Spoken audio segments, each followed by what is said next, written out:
મારું નામ કવ્યા છે. મારી ઉંમર 30 વર્ષ છે. હું હમણાં જ રસોડાનું કામ પૂરું કરીને મારા રૂમમાં આવીને બેઠી હતી. અચાનક મારી સાસુનો અવાજ મારા કાનમાં પડ્યો. હું તરત જ રૂમમાંથી બહાર આવી ગઈ. મારી સાસુ એકમાત્ર એવી હતી જેનાથી મને ઘણો ડર લાગતો હતો.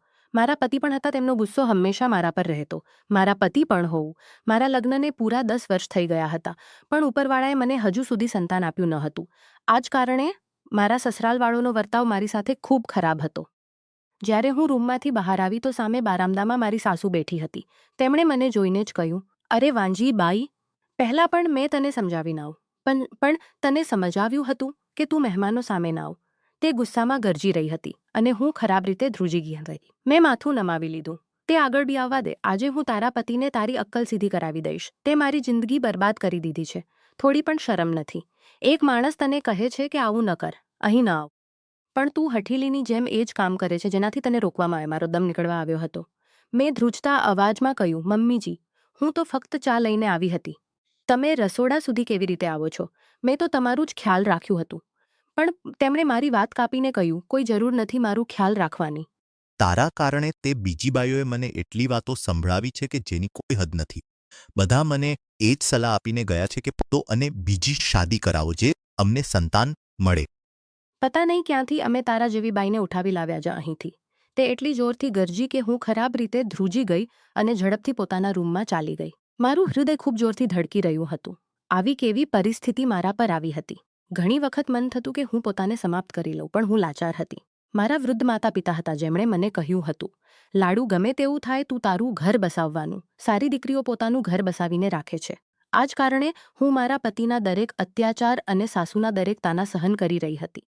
થોડી વાર પછી ઘરના દરવાજે ખટખટાટ થયો. ખાતરીથી મારા પતિ આવી ગયા હતા. હું તરત જ બહાર આવી. ધ્રુજતી નજરે મેં મારી સાસુ તરફ જોયું, જે બેઠીને પાન ચાવી રહી હતી. મેં દરવાજો ખોલ્યો તો સામે મારા પતિ ઊભા હતા. પણ તેમણે મારા પર એક ક્રોધભરી નજર નાખીને પતિ ઊભા હક્યો. તેમણે મારા પર એક ક્રોધભરી નજર નાખીને અંદર પગ મૂક્યો. તેમને ફક્ત પોતાની જરૂરિયાતોના સમયે જ મારાથી મતલબ હતો. હું ચૂપચાપ રસોડામાં ગઈ અને તેમના માટે પાણી લઈને આવી. મેં તેમની તરફ પાણી વધાર્યું. પણ અચાનક તેમણે તે ગ્લાસ દૂર ફેંકી દીધો અને પોતાની જગ્યાએથી ઊભા થઈને મારા વાળને પોતાની સખત પકડમાં લઈ લીધા.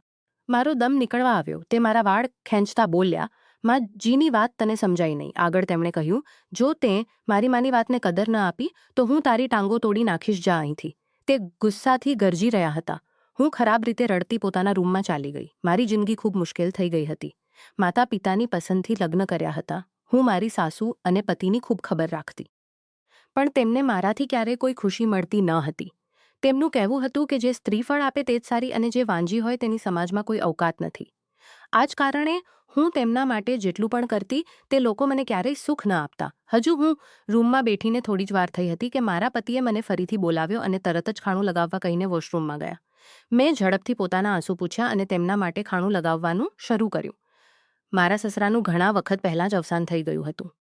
જ્યાં સુધી તે આ ઘરમાં હતા ત્યાં સુધી મારી જિંદગી થોડી સારી હતી. કારણ કે સસરા હંમેશા કહેતા, "અમે કોઈ બીજાની દીકરીને પોતાના ઘરે લાવ્યા છીએ." જો અમે કોઈની દીકરીની જિંદગી બરબાદ કરીશું તો ઉપરવાળો અમને માફ નહીં કરે. પણ જ્યારથી સસરાનું અવસાન થયું ત્યારથી મારી જિંદગી વધુ ખરાબ થઈ ગઈ. મેં બારાંદામાં જ દસ્તરખવાન લગાવી દીધું. મારા બેઠા અને અચાનક મારી તરફ જોઈને બોલ્યા, "તું અંધી છે?" "તને ઘરની અંદર ગંદકી નજરે નથી આવતી?" કેટલી વખત મેં તને સમજાવ્યું છે કે મને ઘર સાફ સુથરું ગમે છે, પણ શાયદ તને મારી વાત સમજાતી નથી." તે ગુસ્સાથી બૂમ પાડી રહ્યા હતા. હું વધુ ધ્રુજી ગઈ કે હવે મેં શું કર્યું. મેં તરત જ બારાંદા પર નજર નાખી તો જોયું કે આખો બારાંદો સાફ હતો. તે આગળ બોલ્યા, "હા હા, જુઓ, ક્યાંક તો નજર આવશે તને તે ગંદકી." તેમનું અચાનક બૂમ પાડવું મને અજીબી સ્થિતિમાં મૂકી રહ્યું હતું. હું ખરાબ રીતે અલમસ્ત થઈ ગઈ હતી. ત્યારે મારી સાસુએ દરવાજા પાસે રાખેલા કચરા તરફ ઇશારો કરીને ગુસ્સાથી બોલી, "આ કચરો તને નજરે આવે છે બીબી. આને જઈને બહાર ફેંકી આવ. કાલથી અહીં પડ્યો છે. તને તો ઘરની બિલકુલ ફિક્ર નથી. બસ કામ કરો અને ઝડપથી રૂમમાં જઈને આરામ કરો. યહીં તારી પત્નીને કરવું આવડે છે." હું તરત જ બોલી, "હમણાં ફેંકી આવું છું." જોકે મને ખૂબ ભૂખ લાગી રહી હતી. મેં સવારે પણ નાસ્તામાં કંઈ ખાધું ન હતું. મેં સવારે કે બપોરે આ લોકો સાથે જ ખાઈ લઈશ, પણ હાલમાં ઘરનું સુખ રાખવા માટે ચૂપચાપ જવામાં જ ભલાઈ સમજી. પણ ઝડપથી રૂમમાંથી પોતાની ચાદર ઉઠાવી અને પોતાના પર નાખીને દરવાજા તરફ વધી. સારી રીતે બધો કચરો પોતાની ચાદર ઉઠાવી અને પોતાના પર નાખીને દરવાજા તરફ ચાલી. મારું હૃદય અજીબી સ્થિતિમાં હતું. ઘણી વખત મને એટલું જોરથી રડવાનું મન થતું કે લાગતું કે મારા મગજની નસો ફાટી જશે. દરેક સ્ત્રી માટે આ સમય ખૂબ મુશ્કેલ હોય છે. હું ભગવાનને ફક્ત એક જ પ્રાર્થના કરતી રહેતી, ભગવાન મને બાળક આપી દે. મને બીજું મહેરબાની થશે. બસ મને એક બાળક આપી દે. મને બીજું કંઈ નથી જોતું. બસ મને એક બાળક આપી દે.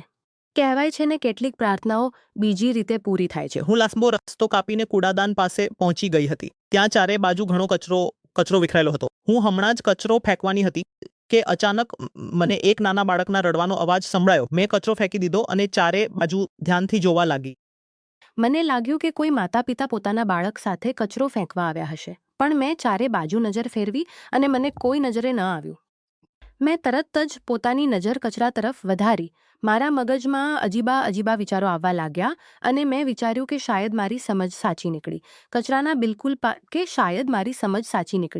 બિલકુલ પાસે એકની અંદરથી રડવાનો અવાજ આવી રહ્યો હતો. મેં ઘણું વિચારીને તે બેગ પાસે પહોંચી. જ્યારે મેં તે બેગને હાથ લગાડ્યો તો મારો દમ નીકળવા આવ્યો. મને એવું લાગતું હતું કે હું શ્વાસ લેવાનું પણ ભૂલી ગઈ છું, કારણ કે તે કાળા બેગની અંદર કોઈ કચરો નહોતો, પણ એક માનવી અસ્તિત્વ હતું. મેં ચારે તરફ નજર ફેરવી પણ દૂર સુધી કોઈ નહોતું. મેં તરત જ તે કાળો બેગ ખોલ્યો. જ્યારે મેં બેગ નીચે કર્યો તો તે બાળકનું ચહેરું જોઈને ન જાણે શા માટે મારા હૃદયમાં એક અજીબી ગુદગુદી અનુભવાઈ. તે એક છોકરી હતી. ખાતરીથી તેને હમણાં જ જન્મ આપવામાં આવ્યો છે અને થોડી જ વાર પહેલાં અહીં ફેંકી દેવામાં આવ્યો છે. મેં તે બાળકીને છાતી સાથે લગાડી લીધેને કચરામાંથી બહાર આવી ગઈ. મારું હૃદય હવે અજીબી સ્થિતિમાં હતું. હું વિચારી રહી હતી કે હવે આ બાળકીનું શું કરવું. મારું મગજ મને એક જ સલાહ આપની બનાવી લઉં. મારી પાસે સંતાન નથી. હું તેને રાખીને પોતાની પાસે પાળી લઈશ. પણ ત્યારે મને મારી સાસુ અને પતિનો વિચાર આવ્યો. ન જાણે તે લોકો મને અને આ બાળકીને સ્વીકારશે કે નહીં, પણ હું હિંમત હારવા નહોતી માંગતી. હું આ બાળકીને હવે અહીં છોડી શકતી નહોતી, કારણ કે મારી ઇન્સાનિયત તેને પરવાનગી નહોતી આપતી. મેં પોતાની ચાદર સંભાળી અને આ બાળકીને લઈને પોતાના ઘર તરફ વધી. મારા હોઠ પર ફક્ત એક બાળકીને પોતાની બનાવી લે. જ્યારે હું ઘરમાંથી આ બાળકીને પોતાની બળી હતી, જ્યારે હું ઘરમાંથી કચરો લઈને નીકળી હતી કે ઉપરવાળો મને સંતાન આપી દે, અને જ્યારે તેમણે મને બાળક આપ્યું તો મારા મોંમાંથી હવે એક જ પ્રાર્થના નીકળી રહી હતી કે મારા પતિ અને સાસુ આ બાળકીને અપનાવવા માટે તૈયાર થઈ જાય. હું ઘરની અંદર દાખલ થઈ તો મારી નજર મારી સાસુ પર પડી. તે બારામદામાં ચારપાઈ પર સૂઈ રહી હતી. મારા પતિ ઘરની અંદર હતા. ઘરનો દરવાજો ખુલતા જ મારી સાસુની આંખો ખુલી ગઈ હતી. તે તરત જ ઊભી થઈને બેઠી અને મારી તરફ જોઈને બોલી, "આ દસ્તરખાન ઉઠાવી દે." તે હજુ કંઈક બોલતી. તેના પહેલાં જ તેમની નજર તે બાળકી પર ગઈ અને તે બિલકુલ શાંત થઈ ગઈ. અચાનક તે મારી હેરાન હતી કે આ બાળકી કોની છે? આ બચ્ચલનબાઈ આ કોનું બાળક લઈને આવી છે? તે કોની સાથે આ અવારગી બતાવી છે? જ્યારે હું તેમને આ બધું કહેવાની હતી, એકદમ થીજીને તેમને જોવા લાગી. મારા પતિ પણ મારી સાસુનો અવાજ સાંભળીને બહાર આવી ગયા હતા અને મને બાળક સાથે જોઈને તેમના કપાળ પર પણ ભવા પડી ગયા. કોનું બાળક છે આ? મેં ઊંડો શ્વાસ લઈને તેમની તરફ જોઈને કહ્યું.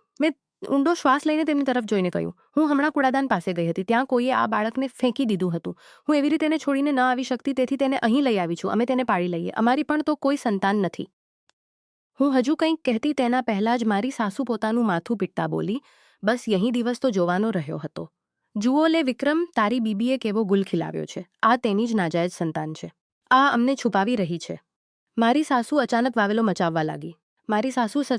મચાવવા લાગી. જ્યારે હું તેમને ફાટેલી આંખોથી જોઈ રહી હતી કે તે કેવી વાતો કરી રહ્યા છે, કે તે કેવી રીતે હોઈ શકે. મેં પોતાના પતિને તે બાળકી બતાવતા બોલી, "જુઓ, આ એક નવજાત બાળક છે. બિલકુલ હમણાં જ જન્મ્યું છે. હું કેવી રીતે આ બાળકની માં હોઈ શકું?" હું પોતાની વાત પૂરી કરતી તેના પહેલાં જ મારા પતિ પાસે આવ્યા અને મારા ચહેરા પર એક થપ્પડ મારતા બોલ્યા, "મારી સામે જૂઠું બોલવાની જરૂર નથી. બચ્ચલનબાઈ, તારા જેવી અવારાબાઈને હું હવે પોતાની સાથે રાખી શકતો નથી. મારી બરદાસ્ત હતે 2 મહિના પછી જ ઘરમાંથી કાઢી દેવી જે રાખ્યો. તારા જેવી બાઈને તો મહિના પછી જ ઘરમાંથી કાઢી દેવી જોઈએ હતી. હમણાં જ તને આ ઘરમાંથી કાઢી દઈશ." આ કહીને તેમણે મારા બાજુને પોતાની સખત પકડમાં લઈ લીધો અને મને દરવાજામાંથી બહાર કરી દીધી. હું પાગલોની જેમ તેમના દરવાજા પર પીટવા લાગી કે, "આ તમે મારી સાથે શું કરી રહ્યા છો? હું તમારી પત્ની છું. હું કંઈ કર્યું નથી. આ બાળક મારું નથી. મેં આવું કંઈ કર્યું નથી. આ બાળક મારું નથી. મેં તેને કૂડાદાનમાંથી ઉઠાવ્યું છે." પણ ન તો મારી સાસુએ દરવાજો ખોલ્યો અને ન તો મારા પતિએ. મોહલ્લાના લોકો પણ દરવાજા પાસે ભેગા થવા લાગ્યા હતા. આ જ કારણે હું ખૂબ વધારે શર્મિંદગી અનુભવી રહી હતી. મેં એકવાર ફરી પોતાના, "વિક્રમ, મારા હાલ પર રહેમ કરો. શા માટે તમે ઉપરવાળાના કહેરથી નથી ડરતા? થોડી તો અક્કલથી કામ લો. આ બાળક મારું કેવી રીતે હોઈ શકે? હું તમારી સાથે જ રહું છું. શું તમે મને ગર્ભવતી થતી જોઈ છે? પણ ન તો મારા પતિએ દરવાજો ખોલવાનો હતો અને ન તો તેમણે ખોલ્યો. હું કાફી વાર સુધી દરવાજા પાસે જ ઊભી રડતી રહી. મને હવે કંઈ સમજાતું ન હતું કે હું જેમ જ મેં તેના માથા પર હાથ રાખ્યો તો બાળકી પર ગઈ, અને જેમ જ મેં તેના માથા પર હાથ રાખ્યો તો બાળકી બુખારથી તપી રહી હતી. હું ખરાબ રીતે ગભરાઈ ગઈ હતી અને અચાનક તેણે રડવાનું પણ શરૂ કરી દીધું હતું.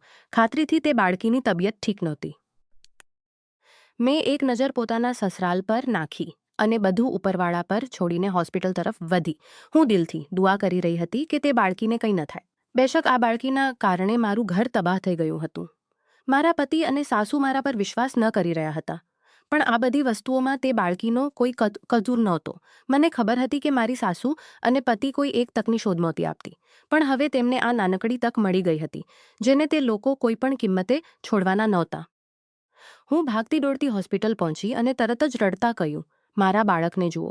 તરત જ ડૉક્ટર સામે આવ્યા અને તે બાળકીની તપાસ કરવા લાગ્યા.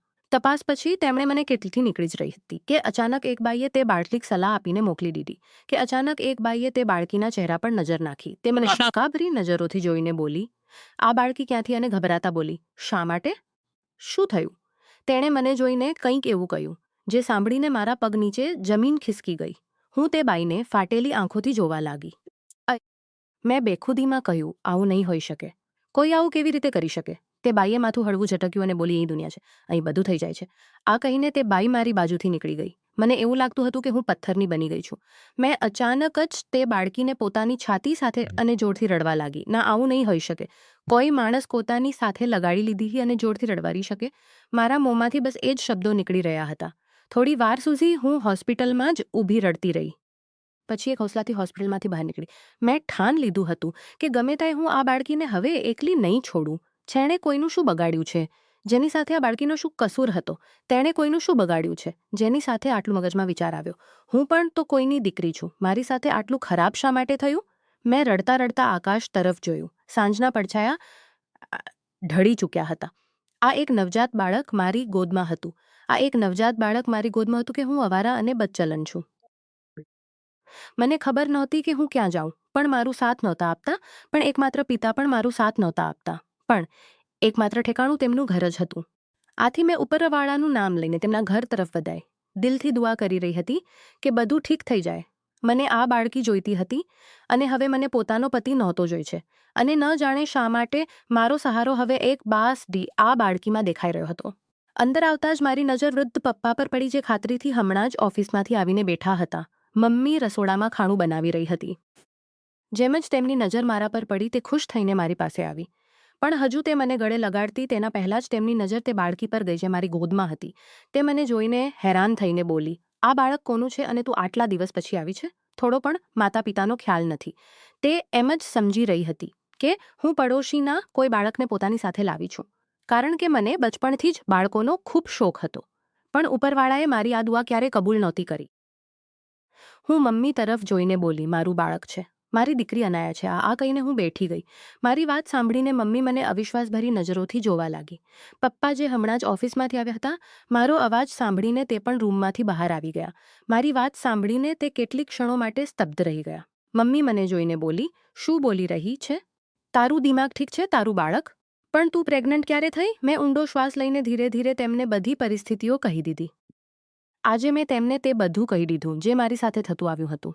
વરના હું મારા માતા પિતાને ક્યારેય આ નહોતી કહેતી કે સસરાલમાં મારી સાથે કેવો વ્યવહાર કરવામાં આવતો હતો. મારી સાથે કેવો વ્યવહાર કરવામાં આવતો હતો. પપ્પા અચાનક બોલ્યા, તે અમને પહેલા શા માટે નજરોથી જોઈ રહ્યા હતા? પપ્પા અચાનક બોલ્યા, તે અમને તારી સાથે આવો વર્તાવ કરે છે. હું તારો ખર્ચ ઉઠાવી શકું છું. હું તને 2 વખતની રોટલી ખવડાવી શકું છું. મેં કહ્યું હતું કે તું પોતાનું ઘર બસાવ, પણ તેનો અર્થ એ નહોતો કે તું પોતાને મારવા માટે ત્યાં રાખે.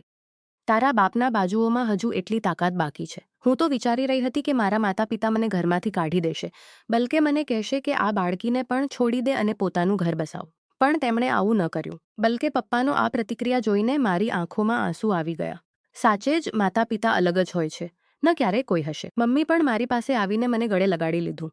પોતાની માનો આ સ્પર્શ અનુભવતા જ મારી આંખોમાંથી આંસુ વહેવા લાગ્યા. મમ્મી મારા આંસુ પૂછતા બોલી, ના મારી લાડુ, આ આંસુ આવા માણસ માટે ન વહેવા દે.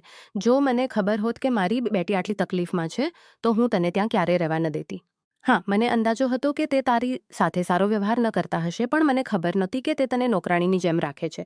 આ કહીને તેમણે તે બાળકી તરફ જોયું.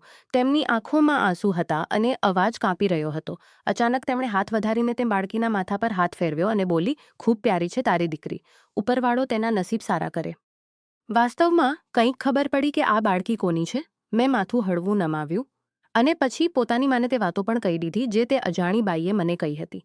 કેટલીક ક્ષણો માટે મને તેની વાતો પર શંકા થઈ હતી, પણ જે નિશાન તેણે બતાવ્યા હતા તેને જોઈને મારા રોંગટા ઊભા થઈ ગયા હતા. મમ્મી પપ્પા આ વાતો સાંભળીને વધુ ભાવુક થઈ ગયા. અચાનક પપ્પાએ હાથ વધારીને મારી અનાયાને પોતાની ગોદમાં લઈ લીધી અને પ્યાટ સંભાળતા બોલ્યા, આ અમારી નાતીની છે, તું પરેશાન ન થા. અમે તેનો ખ્યાલ રાખીશું. શાયદ ઉપરવાળાએ અમને આજ માટે પસંદ કર્યા છે. શાયદ આ જ કારણ છે કે આજે તારા સસરાલવાળાનો અસલી ચહેરો પણ અમારી સામે આવી ગયો છે. આ કહીને પ્યારથી મારી અનાયાના મારી સામે આવી ગયો છે. આ કહીને તેમણે પ્યારથી મારી અનાયાના માથા પર ચુંબન કર્યું. વખત ધીરે ધીરે વીતતો ગયો. હું પોતાનું અનાયાને જોતી તો મને તે બાઈની વાતો યાદ આવતી અને મારું કલેજું ફાટવા આવતું. હું તરત જ પોતાની અનાયાને છંછાદાવતી અને મારું કલજું ફાટવા આવતું. હું તરત જ પોતાની અનાયાને છાતી સાથે લગાડીને તેના ચહેરાને ચુંબન કરાવીશ. તેને એવી જિંદગી આપીશ જેની દરેક છોકરી કલ્પના કરે છે. મેં પોતાની અનાયા માટે ઘણું બધું વિચારી લીધું હતું. પપ્પા હજુ સુધી મારી દીકરીનો ખર્ચ ઉઠાવી રહ્યા હતા, પણ હવે હું તેમના પર બોજ ન બનવા માંગતી હતી. તેમના આ અહેસાનની હું હંમેશા શુક્રગુજાર રહીશ કે તેમણે મને અપનાવ્યો, ઘરમાં પનાહ આપી રાખી હતી અને મમ્મી સાથે આ વિશે વાત કરવા માટે વિચાર્યું હતું. ઘણી વખત હું બેઠીને વિચારતી કે મારી જિંદગી કેવી રીતે બદલાઈ ગઈ છે.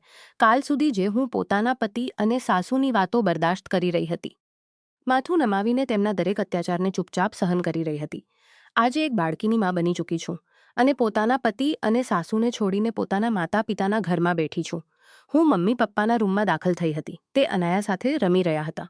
મને જોઈને પપ્પાએ તરત જ મને બેસવા માટે કહ્યું હતું. જ્યારે હું તેમને જોઈને બોલી, મને તમે બંને સાથે ખૂબ જરૂરી વાત કરવાની છે. હું જાણું છું તમે બંને માટે આ વાત થોડી તકલીફદાયક હશે, પણ પપ્પા આ હકીકત છે, આ મારો ફરજ છે અને જ્યારે મેં આ જવાબદારી પોતાના ખભા પર ઉઠાવી છે તો મારા પર લાજમ છે કે હું આ જવાબદારીને ખૂબ એહતિયાતથી પૂરી કરું. મારી વાત સાંભળીને પપ્પાએ માથું હળવું નમાવ્યું હતું અને વધુ ધ્યાનથી મારી તરફ જોવા લાગ્યા હતા. હું તેમને જોઈને બોલી, પપ્પા, મેં વિચાર્યું છે કે હું નોકરી કરીશ કે પોતાની દીકરીનો ખર્ચ પોતે ઉઠાવીશ. મેં વિચાર્યું છે કે હું અનાયાને એક શિક્ષિત અને આત્મનિર્ભર છોકરી બનાવીશ. તેને સમાજ સાથે લડવાનું હુનર શીખવીશ. હું તેને બિલકુલ પણ એવી નહીં બનાવવા માંગુ છું જેવી હું હતી. હું નથી માંગતી કે તેની જિંદગી મારી જેવી થાય. બેશક આ મારા પેટની જમીની સંતાન નથી, પણ આ હવે મારી રૂહનો હિસ્સો છે. આ મારી દીકરી છે. મેં તેની જવાબદારી ઉઠાવી છે, તો હું દુનિયાને બતાવીશ કે મેં કેવી રીતે તેની પરવરિશ કરી છે અને આ વસ્તુ માટે મને બહાર નીકળવું પડશે. હું ખૂબ જ સંભાળપૂર્વક પોતાના શબ્દોની પસંદગી કરી રહી હતી. પપ્પા મારી તરફ જોઈને બોલ્યા હતા, તું નોકરી શોધ. જો તારા માપદંડ મુજબ લાગે તેમ કર. તું નોકરી શોધ. જો તારા માપદંડ મુજબ નોકરી મળી જાય તો તું નોકરી કર. હું તને નહીં રોકું. પપ્પાની વાત સાંભળીને મમ્મી તરત કરી રહ્યા છો, અમારી બેટી નોકરી કરશે. હવે આટલા ખરાબ દિવસ પણ અમારા પર નથી આવ્યા.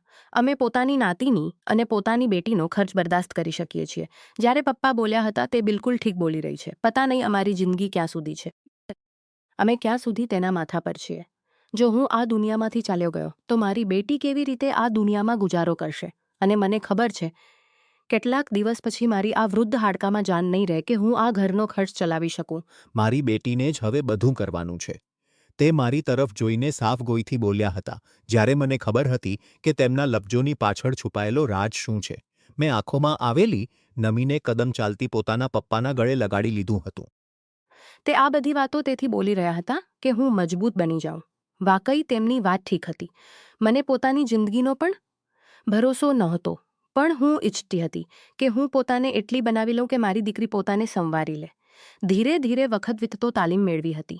મેં ફક્ત મેટ્રિક્સું વધુ તાલીમની હતી. મને એ જ હિસાબે પોતાના માટે નોકરી શોધવાની હતી.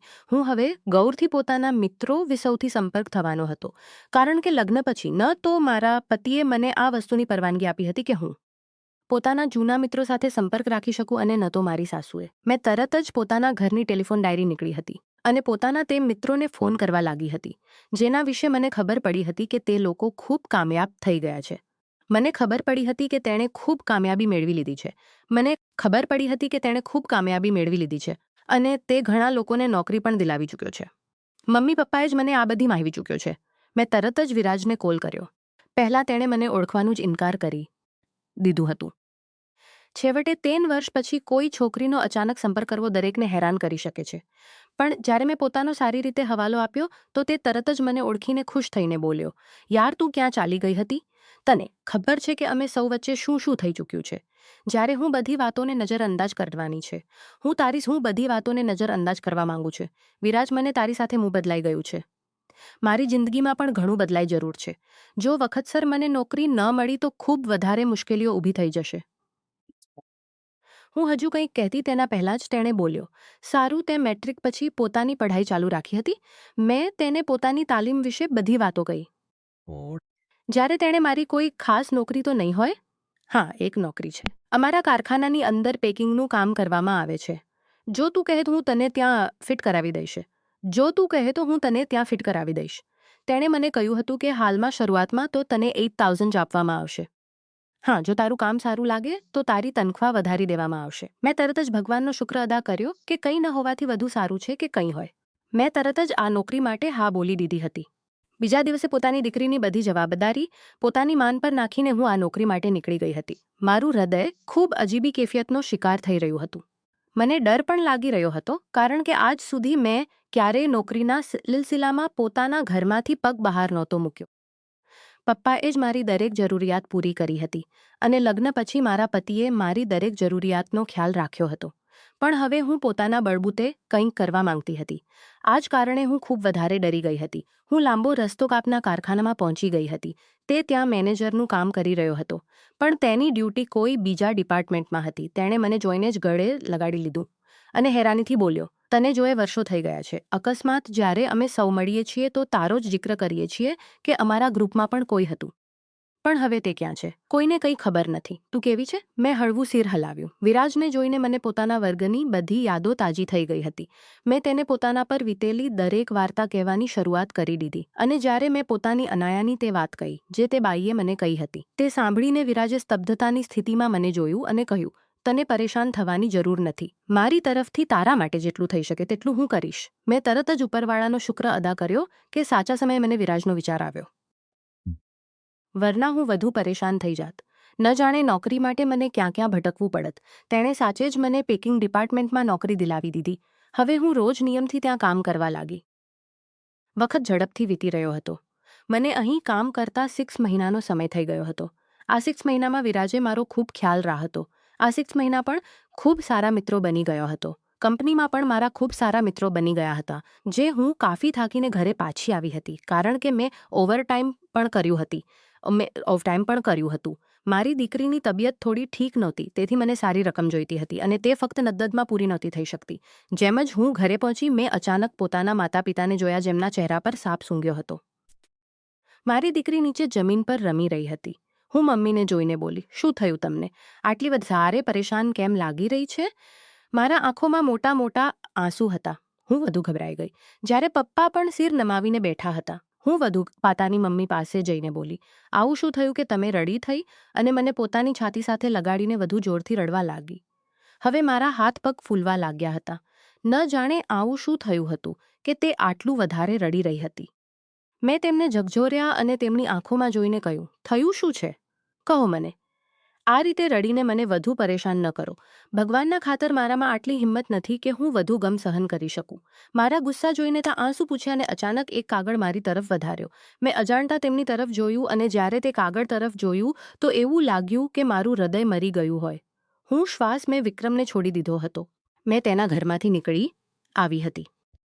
પણ મેં ક્યારેય એ નહોતું ઈચ્છ્યું કે મારા લગ્ન તેની સાથે ખતમ થઈ જાય. તેણે મને તલાકનામું મોકલ્યું હતું. હું ત્યાં જ સિર પકડીને બેઠી ગઈ. આ કેવી પરીક્ષા મારી સામે આવી ગયું હતી. એક બાળકીનું મારી જિંદગીમાં આવવું અને હવે તલાક. પછી એક બાળકીનું મારી જીબી ટેન્શનમાં પડી ગઈ હતી. કાફી વાર સુધી હું સન્નહી ટેન્શનમાં પડી ગઈ હતી અને પછી અચાનક જ મારી દીકરીએ રડવાનું શરૂ કરી દીધું હતું. મારી નજરો બેસતા મારી અનાયા પર ગઈ હતી અને પછી હું પોતાના દરેક ગમને ભૂલી ગઈ હતી. મેં તે તલાકનામાને એક તરફ ફેંકી દીધું હતું અને પોતાની અનાયાને છાતી સાથે લગાડીને માતા પિતા તરફ જોઈને બોલી હતી, મને કોઈ ગમ નથી મમ્મી. આ શખ્સ મારી જિંદગીમાં રહે કે ન રહે, મને કોઈ ગમ મમ્મી.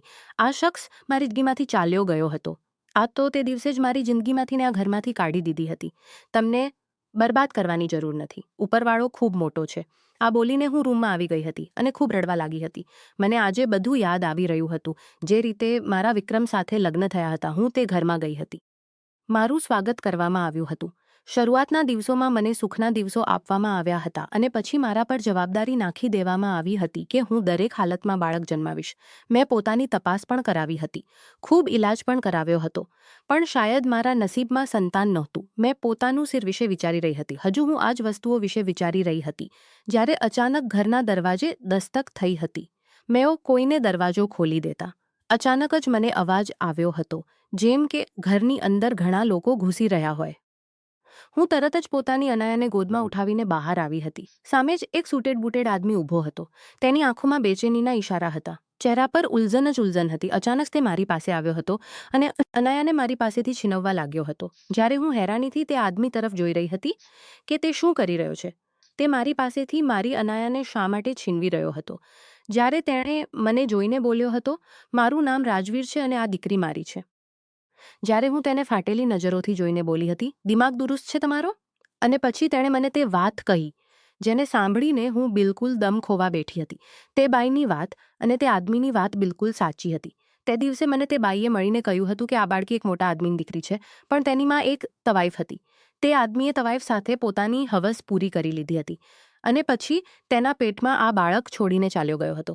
અને જ્યારે તે તવાઈફ તે ઘરમાં ગઈ અને બાળક પેશવાઈફ તે કહ્યું હતું કે ફેંકી દો, અમને આનાથી કોઈ સરોકાર નથી.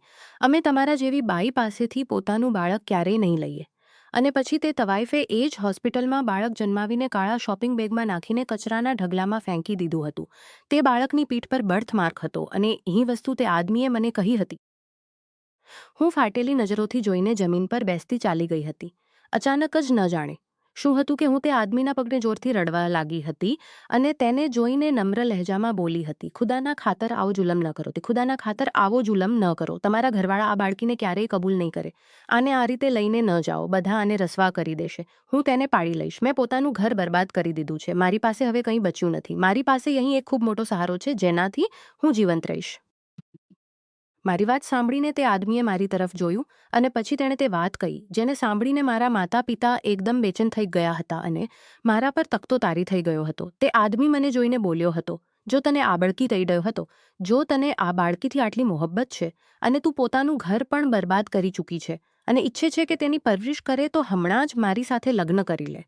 હું બદલામાં તો મને વફાદારી આપજે. જો ઈચ્છે છે કે તારી દીકરી, જેને તું અનાયા કહે છે, તેની પરવરિશ કરે, તો મારો સાથ કબૂલ કરી લે.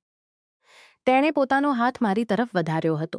હું અજીબી પરેશાનીમાં પડી ગઈ હતી. મારી પાસે હવે કંઈ બચ્યું નહોતું. વિક્રમ મને છોડી ચૂક્યો હતો. માતા પિતાનો સહારો હતો. પણ તેમાં એટલી હિંમત નહોતી કે તે મારા જેવી છોકરીની આખી જિંદગીની ફિક્ચર કરી શકે.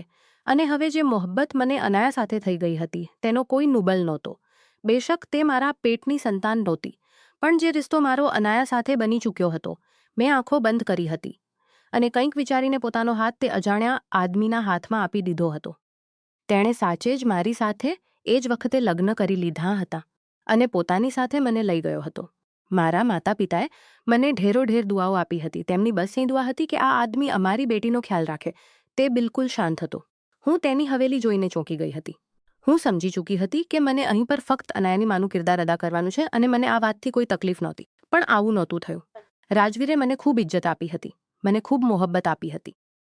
ઘણા દિવસો પછી જઈને મને આ વાત ખબર પડી હતી કે રાજવીર તે તવાઈફના પેટમાં બાળક છોડીને જરૂર ગયો હતો, પણ તેને આ વાત ખબર નહોતી કે તે બાપ બનવાનો છે અને જે વખત તે તવાઈફ તેની પાસે આવી હતી તે ઘર પર હાજર નહોતો.